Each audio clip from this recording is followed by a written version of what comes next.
Let's have another look at one of the great conflicts in the framework of the classical Queen's Gambit, the so-called hanging pawns on c5 and d5 that are not protected by other pawns, but could prove to be very dangerous weapon if supported by the entire power of Black's army. And one of the breakthroughs in the center, d5, d4, very often is fatal for White unless they're well prepared to counter this Black offensive.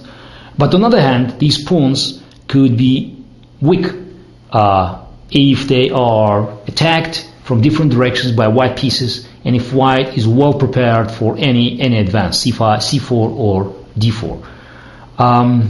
Worth mentioning that this position could also arise in other openings like Queen's Indian, which again shows that studying typical positions could be very useful, even if you are not employing this opening for your current repertoire. Anatoly Karpov was and still is one of the greatest experts in this area of chess knowledge. He played this position equally well with Black and White.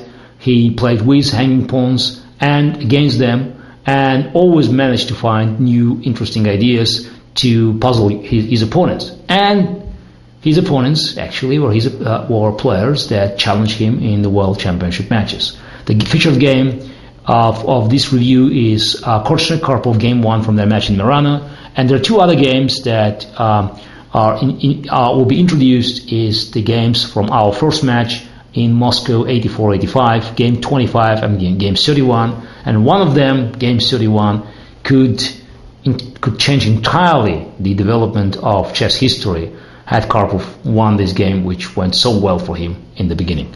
So we start with c4, e6. I mean, Kortschnoj played this move. Our games reached the same point through a different moves order.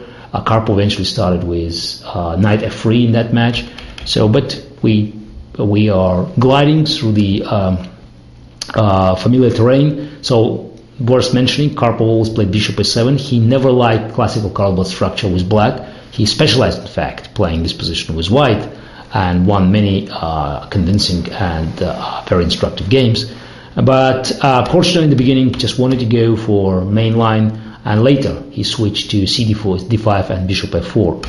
So this position is reached, and despite it, just it's quite known framework and position that occurred many times before. It was the first time the Karpov and Kortschnoj played it in their match, so that's why they had certain difficulty in managing it. Position looks simple, but in fact the simple positions are so complicated, and it requires a great knowledge, experience, and create a lot of creativity not to get lost in these intricate convolutions of these and maneuvers, because there is no clear target, there's no clear object where to move and how to move, and we have to remember that they both were just trying to invent some new ideas and new lines at a time. So Kortschnoj took on c5, which proved to be a little bit inaccurate, because later on we should see Karpov played queen a4, which was absolutely best move in this position. And in fact, it played its role in reducing the popularity of the entire line. So we'll come back to this game a bit later. So, but in fact, Karpov himself took on c5, and after b takes c5, played rook c2 in game 25 on this match, already having an idea of attacking pawn on d5, having rook on d2, and attacking pawn on d5, also preventing d4, and preparing, his queen's advance on d3 or a4. So after rook c8, rook d2, queen b6, he played queen b3. Rook d8, rook b1, but here I just took on b3, and after a b3, knight b6, managed to hold the position. So you could see at the end of the game it was another quick draw, but there was a lot of tension. And you should trust me that in the long, endless matches as we played in 84, 85, this quick draw didn't mean just easy ride for any of us. It required a lot of preparation before the game, and a lot of energy during the match. So that's why when we agreed on the draw, so in fact, quite amazing, because I didn't play knight e8, I played bishop e8 in this position. I think we just discovered a great misprint in the chess base. So it was bishop a8, and then after Karpov played knight g4, I played knight g8. No, knight a8 is too stupid. Yes. I played many bad moves in this match, but not that bad. So it was bishop e8. So very natural. Yes, black is trying to put bishop on a protected position, somehow hoping for d5, d4. And if suddenly white rook goes on a1, attacking the pawn, then black bishop could go back on d7. So just simply protecting this pawn. So after knight g4, knight g8, the game, the draw was agreed, because white couldn't excel more pressure on black's position. So Karpov probably was not satisfied with that, and then, as we know, he switched to 12, queen a4. But let's go back to Karpov Kortschnoj. So Kortschnoj was a bit primitive, just trying to develop the queen on c2, and then bringing rook on d1, attacking these pawns. But it occurred that black had more than enough counter chances, and as we know, the hanging pawns could be a weakness, or it could be strength. It was the latter in the above-mentioned game. So with passive move queen b1, one can hardly hope for an advantage. So Kortschnoj probably hoped that he could continue his development, attacking pawn on d5, but eventually black pieces were nicely regrouped. So queen went on e6, and then after rook g3, knight h5, white eventually lost the bishop. So lost the bishop is not the correct word. It was an exchange, but it was a very comfortable exchange for black.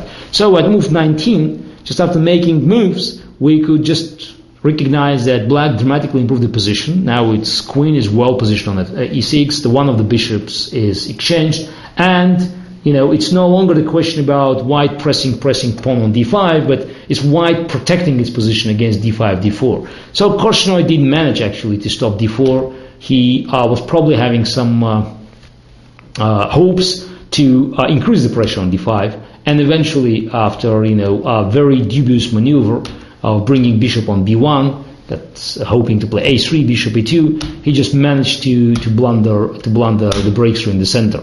And now, after ed4, bishop c6, white is simply losing, because queen c2 is met by bishop takes f3 and c takes d4.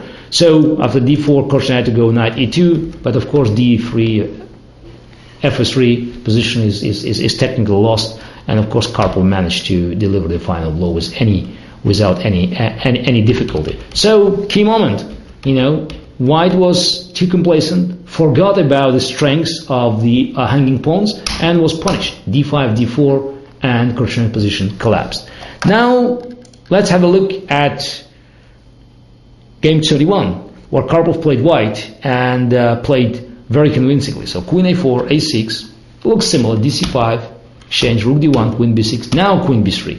So similar configuration, but Karpov, in fact, white didn't lose time for playing rook c2 and rook d2, as happened in game 25 that we just looked before at.